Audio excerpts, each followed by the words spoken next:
Welcome to the Plist. I've been promising this one for a while, but lots of things have changed. So this list has changed. This is the, as of July 10th, 2019, the top 10 wrestlers in the state of Georgia.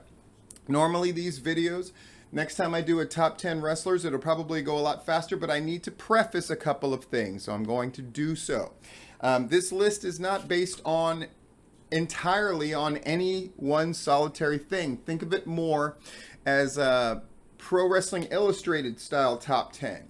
So if you are the champion of a federation or group that matters more, does that weigh in more? Absolutely. Is it based on work rate? Almost not at all. I'm not interested in getting into a contest of who's the best fake fighter. That's not what this list is about. It is about the top 10 wrestlers, the ones that I think are the biggest deal, etc., etc. There's a million factors.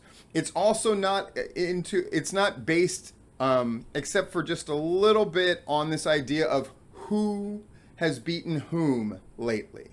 I always think that that's a silly thing, because if you get into that argument of like, well, so-and-so beat so-and-so on this show, but then on this show, that person who won lost to this person, you're going to boil it all down to, and then Matt Sells with his one tie this year is going to be the number one wrestler. I'm not getting into that game. It's my list. If you don't like this list, hey, feel free to comment or to come up with your own and all that stuff. What is a top 10 list good for if not to inspire discussion and debate? A couple things I want to bring up right before I get into the list. There are three names I wanted to mention that are not in the top 10. First, I wanted to mention Will Caution, who, in spite of not holding a major title or being in the main event picture of any of the places he wrestles in a lot of places, and he consistently goes over. In fact, he holds victories in the recent past over 2 of the top 10. Will Caution, in fact, was number 10, but due to Chip Day's ascension as AWE champion, and by the way, sometimes I'm not going to call them the right champion. I'm going to usually call them the champion of the federation that I attach that title to. I don't have time to dig in and think about whether you call it a heritage title or whatever the fuck. Nobody cares. They care about that Chip Day is the AWE champion. Chip made it on the list. Will Caution, I'm sorry I bumped you out, but I wanted to mention him because he's a guy who he was kind of unique amongst everybody else on the list in that he was kind of a mid-card act, but a guy that had hustle and a guy that holds wins over a couple of the people on the list, and a guy who just seems like his name's popping up everywhere, so I thought I'd mention him. Michael Judas is another guy that I wanted to mention who very easily could find his way into this top 10.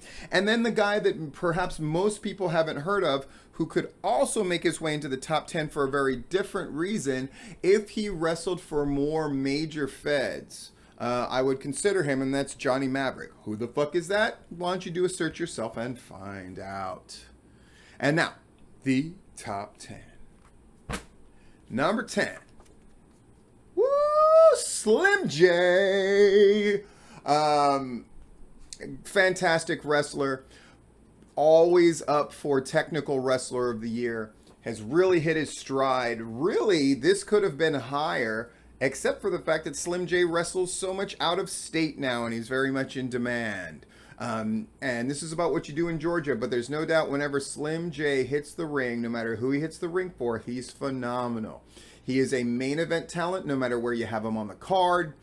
He is at the prime of his game. He is at this great crossroads in his career where his mental acuity, and he's a very smart, high IQ wrestling guy. He's a trainer in the past and that kind of thing, is matching up with the fact that this guy doesn't fucking age. This guy is still in his prime. This guy's bump card has been filled, but guess what? He turned that bitch inside out, and he's got more bumps in him. Slim J is number 10, and I have a feeling he's going to go up by the time I do this again. Woo! Number 9, Strychnine. Ooh, the irony. I just got that Strychnine 9. He is, again, the, I think it's the Southern... APW champ. He's again the APW champ, but this guy's been a title holder and a title contender in all the major Freds in Georgia, with the exception, I think, of Southern Honor, and only because they are so relatively new. There was a time, I shouldn't tell this story, but of course I will because I'm me, where I remember a prominent owner and promoter in the Georgia area confiding in me, and this was years ago. It's like that basically Strychnine was this smelly guy and he ain't shit. He's great now, isn't he? Strychnine, the Strychnine Anthony Henry feud that happened a few years ago. What did it do for both of those guys' careers? Unbelievable. And Strychnine since then is a part of any number of major Georgia promotions. Fantastic job, and perennially he's like almost like the Jerry Lawler of APW too. It's a pretty high compliment. Number 9, Strychnine. Number 8, Shane Marks, a personal favorite of mine, and of course I train the man. However, they used to call him Natural for a reason, and now they call him the Revelation for a reason. Shane Marks, Peach State champion, and poised for even bigger things. And another guy who, he's a guy perhaps more than anybody in Georgia that you look at a picture of the guy and you think one thing, and then you see him wrestle and you think something else. And then if you're an actual wrestling person who's in the ring with him, you see him in a completely different light than the other two. A phenomenal talent, champion of a major, and the best is yet to come. Plus, the intangible, maybe the best mic guy on the list. Does that matter when it comes to a top 10 wrestler list? Yeah. Welcome to modern wrestling. Shane Marks has got it all. Speaking of a guy who's got it all, and speaking of a guy who cut a promo of great note recently, Chip Day is number 7, the AWE champion, who now seems to be poised and positioned to have great success. That is the hope. Can Chip Day, as champion, now that they've given him that big win over Jimmy Rave, and he's clearly the top of the mountain, and they're clearly on the come up at AWE, and they're going to go squarely on the back of this man. It's a lot of pressure, but Chip Day seems poised for it. That promo that he cut was absolutely gorgeous. He's a guy who's craving stardom, has long had it denied him, at least in his own eyes, but now is ready to go to the top, and we'll see if he does. Chip Day is number 7. Number 6, Allan Angels, and this might surprise some people who thought he should be higher. I cannot ignore the fact, although he is the champion and has been involved in some major stuff and been in feuds with major people, other people in this top 10 at Southern Honor, which is undeniably the biggest promotion going right now. When he wrestles elsewhere, he's a second or third match guy, and he loses a lot, and that had to factor in. But to not have Allan Angels on the list would be, I would be remiss to not have him on the list. But Allan Angels is number 6. But something tells me that's going to change drastically, one way or the other, soon. Number 5, AC Mack. AC Mack, action champion. AC Mack embroiled in a thing with Allan Angels. AC Mack, who's on the top everywhere he wrestles, except for Stranglehold. Why you gotta bring up old shit, Steve? Sorry, AC. My bad. AC Mack is number 5. And one of the guys who, I'll just say it, who has perhaps the biggest potential to wrestle for a living in the big time. AC Mack, I put Slim J there as well. Other people on that list, if you don't like what I'm saying, that I'm saying implying that you don't have a chance, everybody on this list has a chance. I'm just saying AC Mack, he's got the goods to go right about now. Number 4, Sal Renard. Recently the Peach State champion, but currently on top at Anarchy and always in the main event. Everybody fucking loves Sal. right? But he's not number 4 out of the top 10 wrestlers in the state of Georgia because everybody loves him. It's because he's another guy who seems to defy the fact that he shouldn't be in his physical prime. And if he's not, he's hiding it awfully well. But mentally, in terms of storytelling, in terms of every little thing you need to do in that ring, he's got it all. He wrestles the best, and he gets the best out of them, right? He's a guy who rises to the occasion and a guy who maybe pulls up other people to his level. Number 4 is Sal Renard. Number 3 is Jacob Ashworth.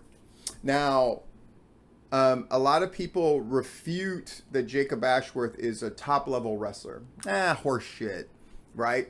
Not necessarily the best in the ring, but executes where it counts, is over like a mug everywhere he's been, Anarchy in particular, where there was a time where they needed Jacob Ashworth very bad to be incredibly over, and he was. And he has brought over some of that audience to Southern Fried and developed a following there as well. He is the Southern Fried champion. And so Southern Fried is easily a top 2 or 3 promotion in the state. And so Jacob Ashworth, their champion, is number 3. Now, you probably know who number 1 is, but you're probably wondering who number 2 is. Just being honest.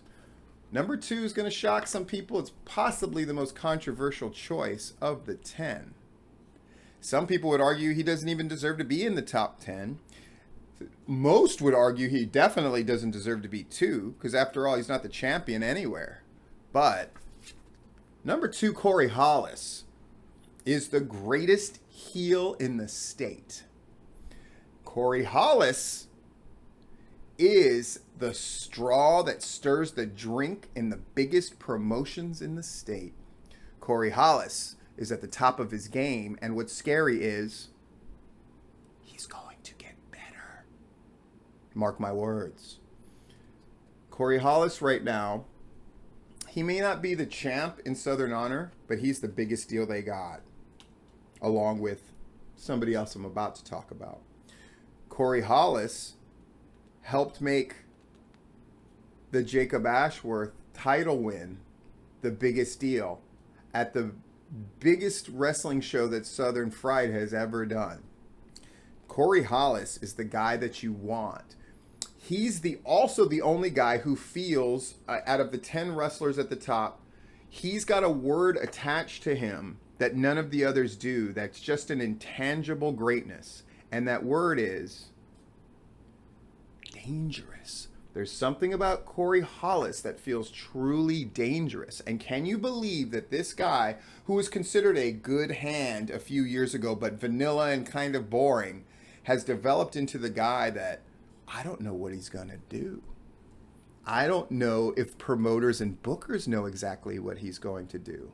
And that's an intangible quality that audiences understand instinctivally, if not intellectually. Corey Hollis is number 2. And if you don't like it, fuck you. Number 1. He's the 2018 Wrestler of the Year, and he's Logan Creed. He has not done anything to lose that position. I don't care who's got what title and which, where. He's still the biggest deal. Can he hold on to this for about 5 more months? Especially when it looks like a collision course with number 2, Corey Hollis, is inevitable, and it looks like Logan Creed may be wrestling in the state of Georgia less and less, and other places for the sake of his own career and growing career more and more. We're going to have to see. But for now, as of July 10th, 2019, your number 1 is Logan Creed. Thanks for tuning into the Plist. Comment below if you want. Contact me if you wish. Look below at some of the links and support me if you will.